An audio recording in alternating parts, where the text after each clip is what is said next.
4th Division Adrien Broner nagwala sa McDonald.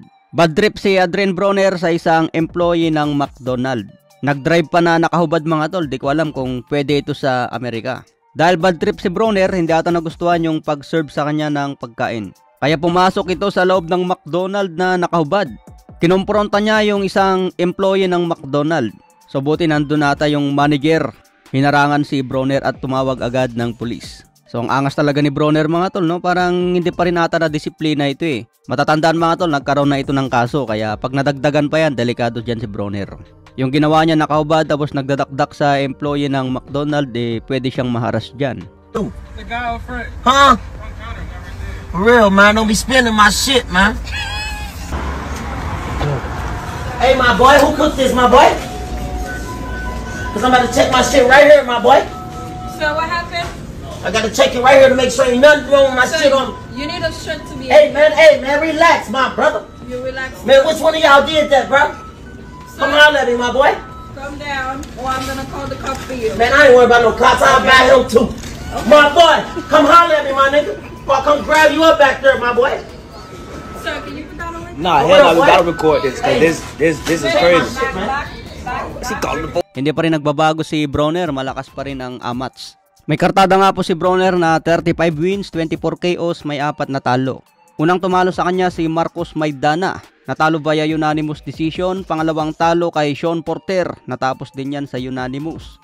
Pangatlong talo kay Mikey Garcia, natapos din yan sa unanimous. Pang-apat na nga po kay pambansang kamao Manny Pacquiao, unanimous decision din yan. Sa ibang banda naman siya Shakur Stevenson versus De Los Santos. So nag-agree na daw mga tol na maglalaban sa November 16 sa Las Vegas. So matapos umatras si Frank Martin, pumasok agad itong si Edwin De Los Santos. So hindi na nga nag-demand ng malaking bayad si De Los Santos dahil gusto lang niya makalaban si Shakur Stevenson. Naniniwala si De Los Santos na kaya niyang pataubin si Shakur Stevenson. Matagal na kasi ito nagamon mga tol, panay call out kay Stevenson. Kaya ngayon nakuha na niya yung spot dahil umatras itong si Frank Martin.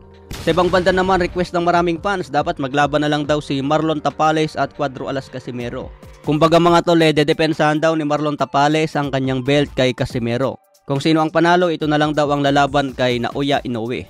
Maganda sana mga tol kung ganon ang mangyayari pero malabo eh. Nandun na sa rurok ng tagumpay si Marlon Tapales. Bubuksan na lang yung pintuan, makakita na agad ng napakaraming milyones. Kaya hindi na pwedeng magdepensa yan ng belt kay Casimero. Depende siguro kung ano ang resulta sa laban niya kay Naoya Inoue. Kung sakali lang na matalo si Marlon Tapales kay Inoue, baka pwedeng maglaban na Tapales versus Casimero. Pero mukhang malabo pa rin mangyari mga tol dahil sa promoter. Lalo na kung manalo si Marlon Tapales, magbigay ng matinding upset.